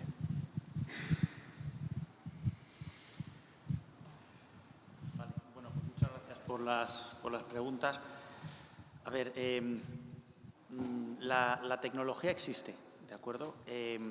Pero nosotros, como fabricante, el hecho de que hayamos sido los primeros en llegar a la línea de salida no quiere decir que estemos preparados para correr la carrera. Simplemente estamos mejor posicionados para correrla que el resto. La carrera, en cuanto a servicios comerciales y demás, va a empezar cuando tengamos toda la pista donde tenemos que correr a partir de la línea de salida. Es decir, necesitamos tener esos vertipuertos, esas infraestructuras, necesitamos tener sistemas de gestión de tráfico aéreo no tripulado, el U-Space que comentaba Laura, integrarlo con la aviación convencional. Necesitamos conceptos de operación, procedimientos de respuesta ante emergencias. Necesitamos también mucha parte de infraestructura digital. Es lo que hablamos, este tipo de movilidad no puede permitir una gestión de tráfico aéreo voz to voz. Tiene que estar digitalizado, automatizado. Y necesitamos, por supuesto, un marco regulatorio que le dé cabida a todo, que es lo que ha explicado Laura. Una parte para el U-Space, una parte para la infraestructura física y una parte para todo lo que es la seguridad operacional, ¿no? Y luego necesitamos también desarrollar lo que son los modelos de negocio nuevos. Es decir, en este sector es donde más se está invirtiendo en la movilidad aérea avanzada dentro de la aviación. Porque es eléctrica, porque es sostenible, porque digamos que va a dar lugar a un consumo masivo, etcétera. Y yo siempre digo lo mismo, hay bastantes fabricantes. Nosotros, en concreto, somos los pioneros con un concepto que es, digamos que, aeronaves no tripuladas, ¿no? Pero hay otros en Estados Unidos, otros en Europa principalmente, en Brasil y en Reino Unido, que están apostando por otro tipo de tecnología. Tecnología también eVTOL, pero de ala fija, largo recorrido, con, digamos que, motores o unidades de propulsión, digamos que dirigibles, o algunos que tengan lift and cruise. Hay más fabricantes. Y yo siempre digo lo mismo, cada uno apunta a un nicho de mercado, largo radio, etcétera. Y yo siempre digo lo mismo, aquí el que se va a llevar el gato al agua, que decimos en España, no es el que tenga la mejor aeronave, la más económica en cuanto a ciclo de costes de vida, ni tampoco la que tenga el menor precio de adquisición, ni con las mejores performances. El que se va a llevar el gato al agua es el que acierte el segmento de mercado, la aplicación y el modelo de negocio. Entonces, nosotros ahora mismo, diferentes estudios, hay muchísimos estudios de Roland Berger, de Morgan Stanley, que he puesto ahí algún dato, de Price, PricewaterhouseCoopers, de Deloitte, hay muchísimo, porque hay muchísima inversión en este sector. Y básicamente se identifican tres tipos de casos de uso, ¿no? Bueno, más bien de misiones. Uno dentro de las ciudades, otro entre ciudades y otro que sería, digamos que, de aeropuerto a núcleo urbano, ¿no? Yo añadiría otro más, que es la parte del turismo o de transporte rural. Básicamente, Roma no se construyó en 2 días, entonces pretender que las primeras operaciones las vayamos a hacer encima de una ciudad es muy ambicioso. Son las operaciones de mayor riesgo. Entonces, evidentemente, nosotros, a la hora de implementar esa tecnología de la mano del regulador, tenemos que hacerlo de menos a más riesgo. Y hay que ver ese caso de uso, esa aplicación, ese modelo de negocio para operaciones de menor riesgo. ¿Dónde hay operaciones de menor riesgo? Zonas donde no hay infraestructuras, no están muy pobladas, están, digamos que, son remotas. Entonces, ahí entra, por ejemplo, el turismo. Entonces, vuelos de sightseeing es un ejemplo. Vuelos de commuting desde un aeropuerto hasta un resort es otro. Vuelos a lo mejor para conectar 2 poblaciones, que en carretera, como no hay infraestructura terrestre, puedes tardar 1 hora y media, y con un eVTOL lo haces en 10 minutos. Y sobre todo también un transporte que te da certidumbre, porque tú sabes que del punto A al punto B, da igual a qué día y da igual a qué hora, vas a tardar siempre 10 minutos. Entonces, cuando la celeridad es importante para, por ejemplo, misiones de respuesta ante emergencias, de transporte o evacuación aeromédica, es fundamental. Son operaciones de mucho menos riesgos que tienen ya una aplicación, ¿no? Entonces, nosotros tengo un par de vídeos que, bueno, luego lo pueden googlear o mirar. Estamos operando mucho, por ejemplo, por supuesto en Asia, pero en Iberoamérica. Hemos empezado a volar en Costa Rica, en Brasil. Y las primeras operaciones, evidentemente, sí, apuntamos a volar sobre Sao Paulo, una ciudad de 20 millones de personas, con una infraestructura inmensa de helipuertos. Yo he cruzado Sao Paulo en un B4 muchas veces, en un helicóptero, para estudiarlo y demás. Estamos en contacto con todos los operadores. Pero ese tipo de operación no es una cosa que se vaya a hacer a corto plazo. Lo que sí que les puedo decir es que para que eso ocurra, vamos a tener que acumular mucha experiencia operacional, muchos datos, haber puesto a prueba la regulación, haberla probado, haberla demostrado, tener toda la cobertura jurídica, seguros asociados para poder hacerlo y los conceptos de operación calibrados. Es decir, si cada vez que yo quiero cruzar Sao Paulo me tienen que segregar el espacio aéreo, no hay modelo de negocio posible. Entonces, tenemos que ver esa forma de configurar el espacio aéreo. Y luego también todo tiene que coexistir, porque una cosa que es muy importante es, yo quiero volar debajo de 200 metros con un eVTOL con 2 personas, pero hay también muchísimas empresas que están desarrollando UAS, drones mucho más pequeños para transporte logístico. Y ahí hay mucho negocio también. Entonces, todos vamos a compartir el mismo espacio aéreo. Eso, lo que no puede ser es que el U-Space sea para los eVTOLs que lleven a las personas y le cierres la puerta a los drones logísticos. Y no hay suficiente altura como para que, digamos, que podamos coexistir todos. Entonces, todo eso tiene que estar muy de la mano. Nosotros, como decía, hemos llegado los primeros a la línea de salida y estamos aprovechando ese tiempo de ventaja con el resto de la industria para colaborar. Estamos colaborando pues, con las entidades reguladoras, con partners de infraestructura. Les puedo poner unos nombres. Aquí en Europa somos partners con Global Via, por ejemplo. Tenemos también colaboraciones con ACS. Somos colaboradores de AENA, estratégicos, para gestores aeroportuarios. Tenemos una colaboración estratégica con Telefónica para toda la infraestructura de telecomunicaciones. ¿De acuerdo? Tenemos también colaboración en el marco de muchos proyectos de la Unión Europea con Indra, por ejemplo, centros tecnológicos, universidades. De tal manera que entre todos, y siempre de la mano de ENAIRE, que también es partner nuestro para determinados proyectos, y con AESA, estamos desarrollando todo el ecosistema para luego comercializarlo de forma segura. Pero lo que le podemos decir es que la forma en la que lo vamos a implementar siempre va a ser de menos a más riesgo y siempre cuando tengamos la experiencia operacional suficiente y los datos para justificar esa escalada de riesgo en la operación. Venga, Griselda.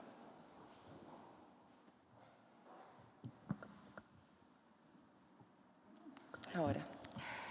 Bueno, agradecer a los 3 disertantes, muy interesante y desafiante. Yo quisiera dar una viñeta, un comentario vinculado con la viñeta y una pregunta. La pregunta no.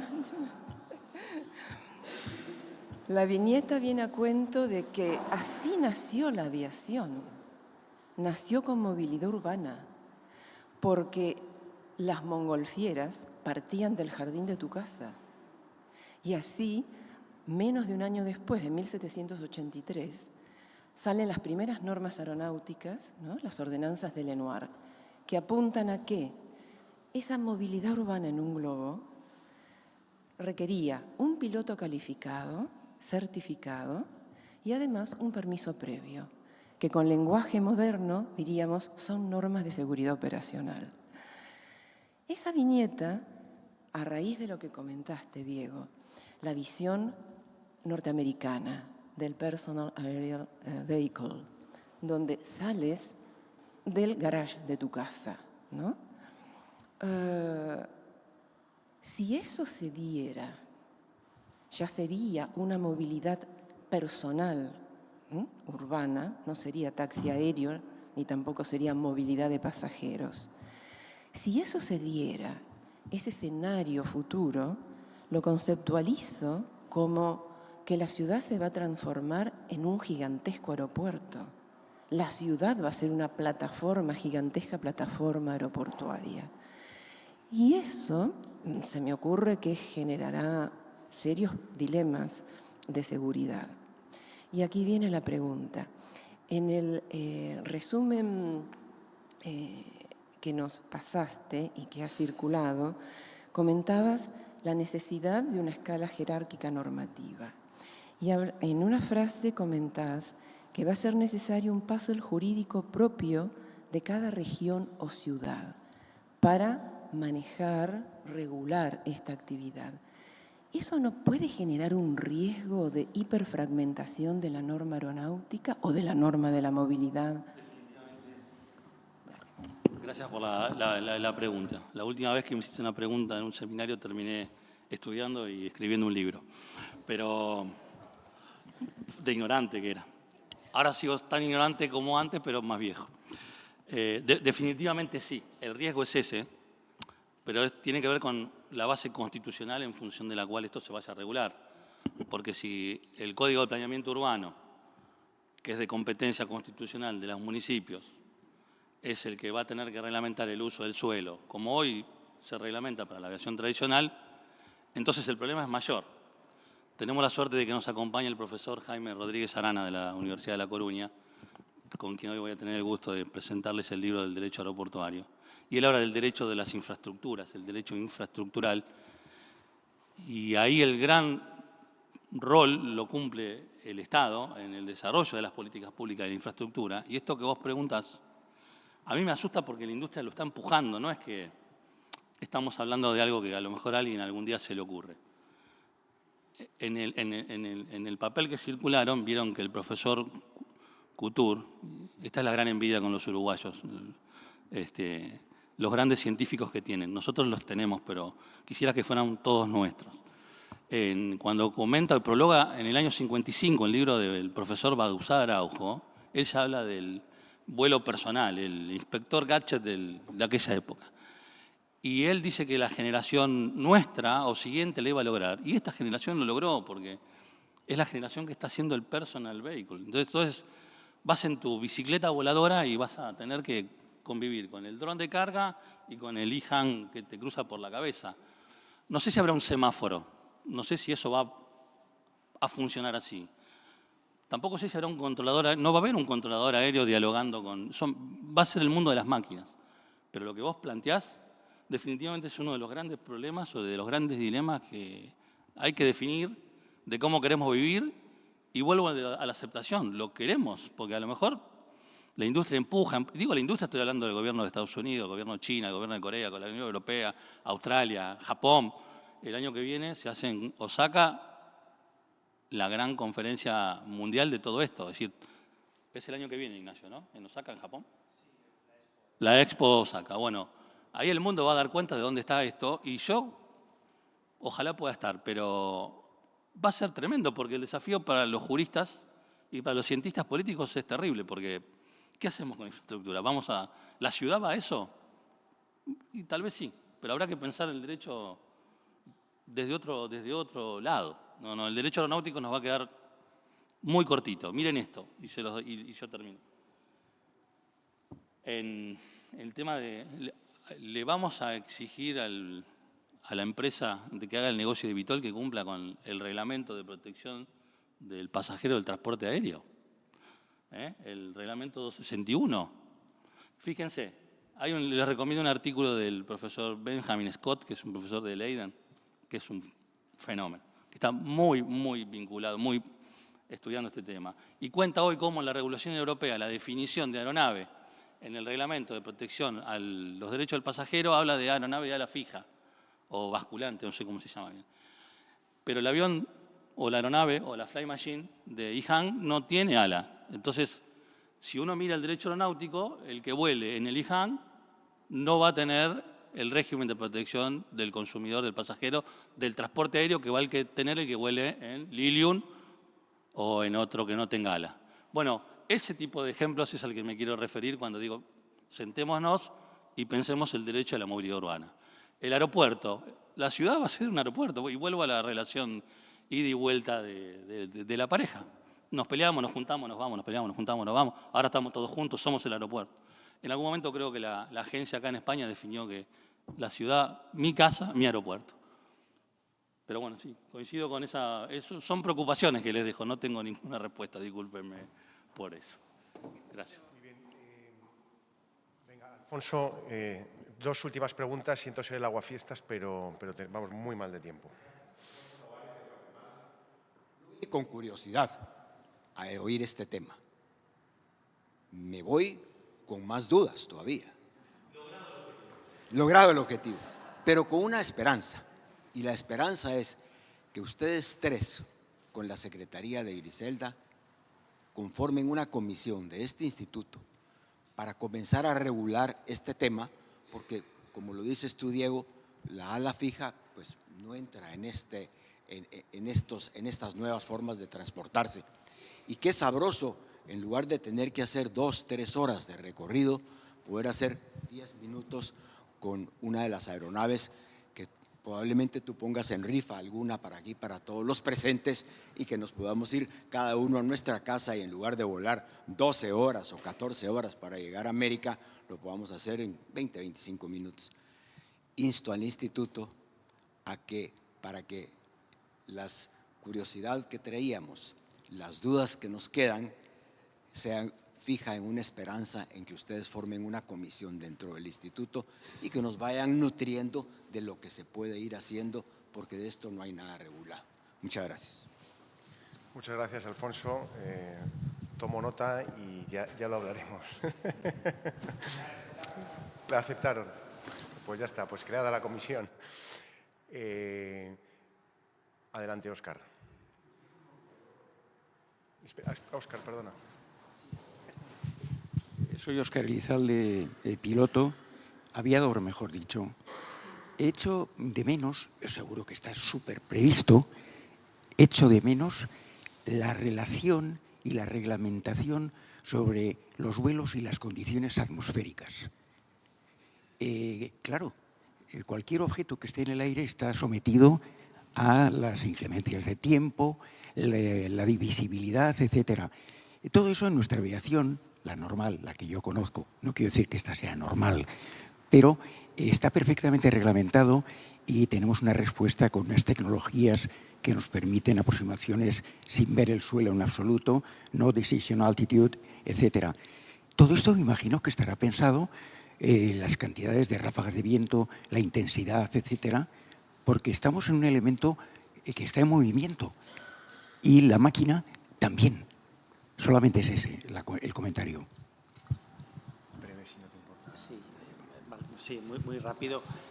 No, efectivamente, todo eso se está gestionando dentro de este sector y están surgiendo muchísimas compañías y empresas con diferentes ideas para gestionar lo que es todo el clima, todo el tiempo a esa altura.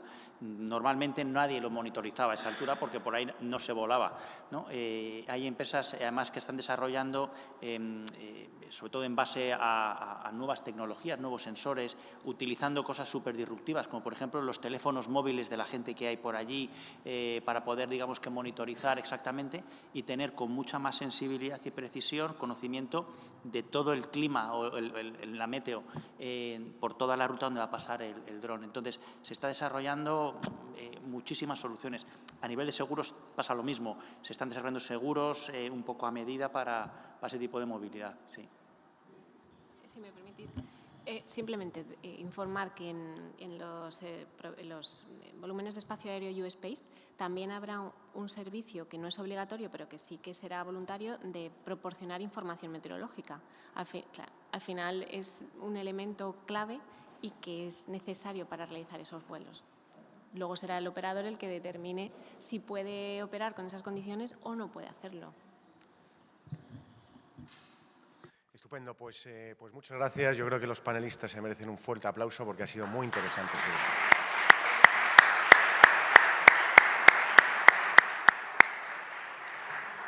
Bueno, y ahora, si me permitís, pasamos al momento de las comunicaciones. Sí, un segundo, que vamos a hacer unas comunicaciones nos estamos comiendo el coffee break, pero creo que esto es mucho más interesante que ello. Así que, bueno, vamos a las comunicaciones. En primer lugar, creo que tenemos en conexión a Salazar Santos Aguilar, miembro del Instituto desde México. Salazar, cuando quieras, adelante, y por favor te pido brevedad porque vamos muy mal de tiempo aquí. Hola, ¿se escucha bien? Se te oye muy bien, Salazar. Muchas gracias, Pablo. Navascué, secretario del Instituto, y bueno, a todos en la mesa. Seré muy breve con esta comunicación. Hemos tenido apuntaciones muy importantes en cuanto a la perspectiva que se tiene de la regulación de las implicaciones de la movilidad aérea urbana. Mi comunicación, su objetivo, versa principalmente la regulación económica de esta nueva actividad en cuanto a la potencialidad que vaya a tener desde el punto de vista comercial.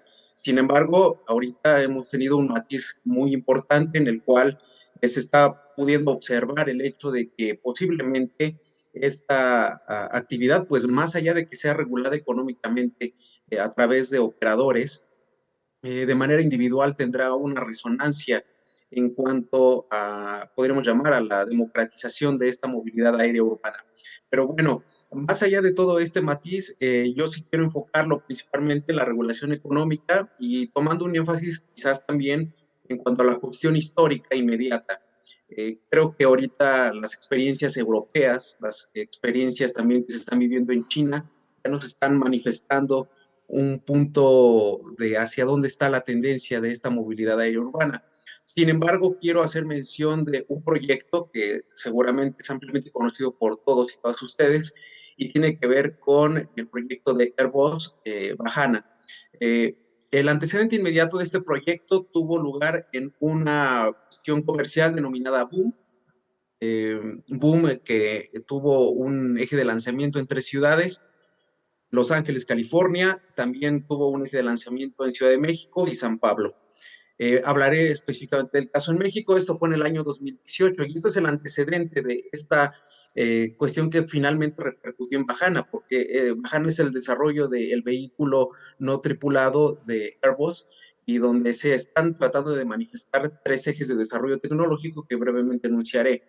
Pero bueno, estos 3 ejes, el primero es la democratización y de la interconectividad aérea urbana, el segundo es la sostenibilidad ambiental de las operaciones, y 3, la innovación tecnológica de las aeronaves tripuladas en cuanto a su convivencia con las autónomas, sin dejar de lado la intercomunicación y la infraestructura aeroportuaria, aspectos que hemos visto que serán cruciales para la regulación y las certificaciones tecnológicas que posteriormente ocurrirán y que ya vimos ahorita en las ponencias. Hay que ver aquí uno de los puntos cruciales de este proyecto que se derivó de Boom y que tuvo una implicación bajana, que es la convivencia principalmente de las 2 aviaciones, la aviación tripulada y la no tripulada. Pero bueno, llegando al punto de la regulación económica en México, en cuanto a este antecedente inmediato, se vio la utilización de la institución jurídica del taxi aéreo, conforme a la legislación mexicana. Tuvimos que nosotros como autoridad aeronáutica enfatizar aquí un punto, ver cómo podríamos autorizar esto, porque en realidad esta democratización del transporte aéreo en ciudades tan importantes como la Ciudad de México, que tiene en cuanto al taxi aéreo, estaba por los costos muy altos, pues enfocado a un mercado muy reducido, pero ahora al momento de democratizarse, pues tenía que hacerse como un tipo de taxi de aplicación, como lo conocemos, los taxis de aplicación que tenemos con el celular. Así Boom funcionó. Boom funcionó a través de un esquema de taxi aéreo, echando mano de los certificados de operador aéreo de taxis, ya que previamente tenían su permiso, y a partir de ahí se empezó a democratizar esta circunstancia del transporte y que pues principalmente en México no teníamos algo previsto en nuestra legislación, motivo por el cual pues tuvimos que echar mano. ¿Cuál fue el procedimiento que utilizamos? Pues tuvimos que mencionar un criterio basado en la prerrogativa que tiene la Autoridad Aeronáutica Mexicana para favorecer el desarrollo y la expansión de los servicios aéreos a través de puntos que no se encuentran servidos por ningún operador. Y bueno, a partir de este criterio tuvimos una evolución normativa muy progresiva, principalmente derivado de la necesidad de actualizar el marco jurídico a través de la recategorización de nuestra aviación. Ustedes saben que la aviación civil mexicana fue degradada, pero posteriormente en 2023 con una cuestión de ir mejorando nuestro sistema jurídico, principalmente en materia de aviación, pues se incluyó un clausulado muy genérico para favorecer este tipo de aviación, enfocándonos en la institución del taxi aéreo. Me refiero al artículo 29 de la Ley de Aviación Civil, voy a anunciarlo muy rápidamente. La prestación de los servicios de taxi aéreo queda sujeta a las condiciones que se especifiquen en los permisos, y que atiendan criterios, entre otros elementos, las especificaciones de equipos aéreos, características de las operaciones y la forma de la comercialización de los servicios. Ahí fue donde quisimos que, digamos, de manera muy genérica quedara asentado este aspecto desde el punto de la regulación económica. Pero bueno, aquí en los matices de las ponencias hemos tomado en cuenta que este tipo de aviación, la no tripulada, tendrá una cuestión en la cual quizás no, estará más allá de la regulación económica por los operadores aéreos. Me refiero a que quizás en un futuro no tan lejano existirán vehículos que estarán disponibles para todos los ciudadanos y que no necesariamente tendrá un símil de una operación comercial, sino de una operación privada. Algo que posiblemente vemos actualmente con la aviación privada, pero ahora de una manera más al alcance y de movilidad pues corta dentro de las ciudades. Creo que esta idea que actualmente con las ponencias hemos desarrollado nos tendrá una nueva perspectiva de sensibilización para las autoridades aeronáuticas y también para los hacedores de leyes y reglamentos. Por lo tanto, pues aquí sí hay que tener en cuenta que hay un punto como conclusivo que quiero tomar en cuenta y tiene que ver con lo que hemos visto. El derecho aeronáutico creo que ha tenido una constante y nuevamente es que el desarrollo tecnológico siempre va por delante y posteriormente llega la regulación, ¿no? Y bueno, ante todo esto, tiene que haber una perspectiva donde se siga garantizando los máximos estándares de seguridad operacional en la implementación de las nuevas tecnologías aplicadas al transporte aéreo. Y pues propiamente, reitero, la sensibilización que deben tener los hacedores de los marcos normativos en todos los estados. Y bueno, yo creo que esto va a tener una repercusión paulatina. Es un tema que no está agotado y que estará teniendo aportaciones conforme los análisis sigan desarrollándose en futuras ocasiones. Les agradezco mucho su atención y seguimos en esta construcción de estos temas que las jornadas nos permiten y muchas gracias.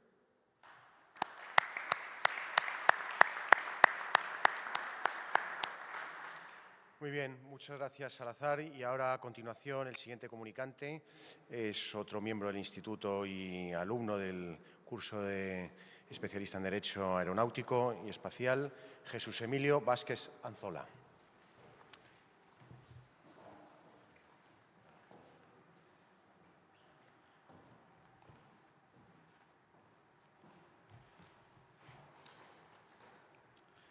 Buen día para todos los presentes. Primeramente, agradecer y extender un grato saludo, más sincero agradecimiento a los organizadores por este magnífico evento y a todas las personas que lo hicieron posible, a los ponentes por sus maravillosas palabras y por haberme cedido la oportunidad de presentar mi ponencia sobre la movilidad aérea urbana en Venezuela, las perspectivas y los desafíos para el futuro del transporte nacional.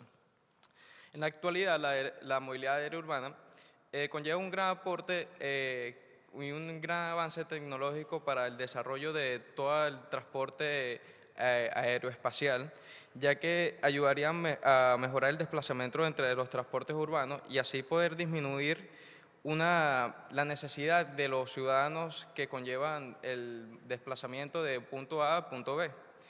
Algunas ciudades como Asia, como lo mencionaron el ponente aquí presente, y en países como Estados Unidos, Dubái, Singapur, ya se desarrolla esta movilidad aérea como piloto de prueba. Y se estima que para el año 2050 la población mundial irá en una creciente que sentirá la presión sobre la infraestructura de la movilidad, ya que congestionaría los aspectos problemáticos en las ciudades como la congestión vial, la congestión de la contaminación ambiental y la disminución de la productividad ya a causa de los retrasos por la congestión de las personas, por el flujo de las personas y de diferentes medios de transporte. Con la movilidad aérea urbana se quiere llevar a que se obtengan bajas emisiones y reduciendo una potencial el ruido para así disminuir también la contaminación sónica en los países que por lo menos en Ciudad de México, en algunos países también como Caracas, en mi país, hay mucha contaminación sónica por el ruido de los carros. Y actualmente en Venezuela enfrentamos retos significativos en materia de transporte por la deficiencia de la infraestructura y muchas dificultades para conectar las ciudades aisladas. En lo cual, la movilidad aérea urbana emerge una solución innovadora que transforma la manera de conectarnos entre estas ciudades. Algunos de los desafíos que implementaríamos y queremos implementar a través de la movilidad urbana son, el primero, la conectividad regional, que las áreas extensas, que como lo son las ciudades rurales y las ciudades distantes, podrían beneficiarse de los vehículos eléctricos de despegue de aterrizaje vertical, como son los eVTOL, para mejorar la accesibilidad y reducir los tiempos de viaje entre regiones. Segundo, la infraestructura disponible. En muchos países la infraestructura no incluye mucha disponibilidad, ya que no hay una red de aeropuertos y helipuertos así que sea cercana en las ciudades principales, sino que están disponibles los aeropuertos que están alejados de estas regiones. Para el tercer punto, se requiere un desarrollo económico y tecnológico en el cual la adopción de la movilidad aérea urbana podría impulsar a los sectores de la ingeniería aeroespacial y el turismo, generando no así solamente nuevos empleos, sino que también fomentaría así una mejor educación, implementándolo en los nuevos estudios académicos, no solo de mi país, sino también en los países externos de cualquier parte del mundo, para fortalecer una innovación y un buen avance tecnológico a nivel global. En los desafíos regulatorios y de seguridad, uno de los mayores retos para el desarrollo de las regulaciones son las preocupaciones de seguridad nacional. Particularmente en mi país, aconteció un hecho que utilizaron un dron para hacer un intento de magnicidio contra el presidente de la República Bolivariana de Venezuela. Esto conllevó a optar por seguridad, por temas de seguridad y manejar unas buenas restricciones. Pusieron ciertas regulaciones en cuanto al uso de dron, que ahora se tiene que utilizar licencias, se tiene que utilizar ciertas pruebas antes de optar por poder utilizar un dron, y esas regulaciones también se deberían aplicar para poder utilizar la movilidad aérea urbana. Desafortunadamente en Venezuela aún no contamos directamente con las regulaciones que sean específicas que abarquen el tema de la movilidad aérea urbana, sino que abarcan los que son las aeronaves pilotadas a distancia, los RPA. Pero por los momentos estas regulaciones se encuentran reguladas en nuestras normas jurídicas, que son como la Regulación Aeronáutica Venezolana y la Ley Aeronáutica Civil de Venezuela. Así que en los próximos años veamos un desarrollo acelerado, como ya para el 2050 puede que suene lejos, pero como el avance tecnológico sigue todos los días cada vez más innovador, se requiere que las normas que aborden para tratar este aspecto sea la certificación de aeronaves eléctricas de despegue y aterrizaje vertical, las eVTOL, para así autenticarlas como aeronaves nacionales de cada nación. El licenciamiento de pilotos, donde las competencias y los requisitos necesarios sean para operar dichas aeronaves.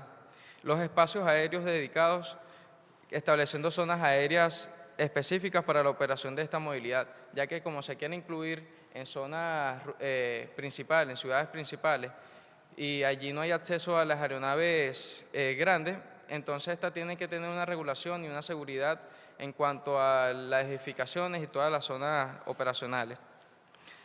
Y la integración con el sistema de control de tráfico aéreo, para así también se mantenga un control entre los operadores del tráfico aéreo, poder congestionar y poder salvaguardar también la seguridad de todos los envíos, de la movilidad, y así proteger a todos los ciudadanos. El desplazamiento de la movilidad aérea urbana se podría aplicar en distintas normas, como el uso, como ya hice mención, el uso de drones y aeronaves pilotadas a distancia. Para concluir y hacer un poco más breve con mi punto, bajo la percepción y la realidad de Venezuela, me gustaría agregar que Venezuela tiene un gran potencial para revolucionar el transporte urbano, el transporte de la movilidad aérea urbana. ya que por lo menos nosotros estamos en un estado de la nación, que es el estado de La Guaira, se encuentra en un gran aporte a la movilidad eléctrica urbana, implementando bicicletas eléctricas, scooters, carros eléctricos y pronto esperemos contar con los taxis aéreos para así poder ayudar y fomentar también una mejor localidad al buen uso y a menos contaminación global. Gracias a la colaboración del sector privado con el sector público, se quiere concientizar a los connacionales, pero para eso tenemos que llevar un acuerdo entre todos los sectores de la sociedad para así, una vez que vayamos implementando las normas, le vayamos enseñando el buen uso, sean utilizadas para una buena manera, ya que como todo el avance tecnológico, si no recae en las manos necesarias, puede ocasionar muchos inconvenientes a nivel global. También me gustaría dejar claro que algunos de los posibles desafíos que se presentan en la realidad en la movilidad aérea urbana sería supervisar, sancionar y penalizar las faltas que llegasen a ocurrir por esta mala tecnología. Por lo tanto, hay que regular en conjunto estas normas con los derechos humanos, ya que hay que salvaguardar de los connacionales la seguridad, la privacidad y todo lo que tenga con ellos a proteger para así poder llevar a cabo un buen uso de estas aeronaves.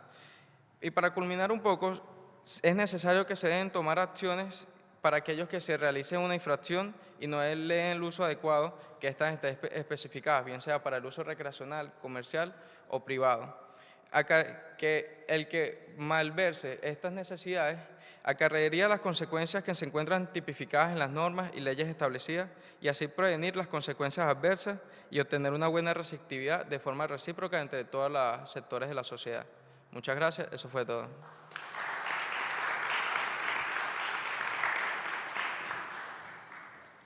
Muy bien, pues ya sin más queda concluida esta mesa redonda.